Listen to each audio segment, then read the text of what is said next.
కోలీవుడ్లో ఇప్పుడు ఎక్కడ చూసినా విజయ్ విడాకుల గురించే చర్చ జరుగుతుంది.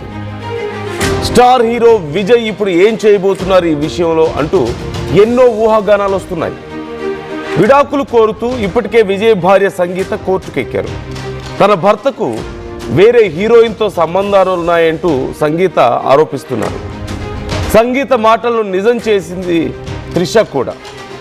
ఒకే కారులో త్రిషతో కలిసి విజయ్ పెళ్లికి రావడం, విడాకుల పిటిషన్ తర్వాత మొదటిసారి ఈ జంట కలిసి రావడం, ఇవన్నీ కూడా చాలా పెద్ద చర్చకు తావునిస్తున్నాయి.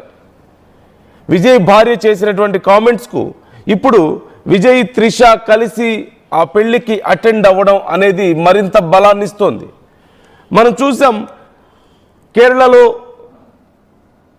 అక్కడి బీజేపీ నాయకులు, కేరళ అలాగే తమిళనాడులో బీజేపీ నాయకులు ఈ విషయం గురించి చర్చిస్తూ వస్తున్నారు. ముఖ్యంగా తమిళనాడు బీజేపీ అధ్యక్షుడు హీరోయిన్ని వదిలి ముందు త్రిషతో నీకున్నటువంటి సంబంధాలను తెంచుకొని కొంచెం ఫ్యామిలీ మీద ఫోకస్ పెడితే బాగుంటుంది, నువ్వు రాజకీయాల గురించి తర్వాత సంగతి అంటూ మాట్లాడితే అది చాలా పెద్ద గందరగోళం అయింది.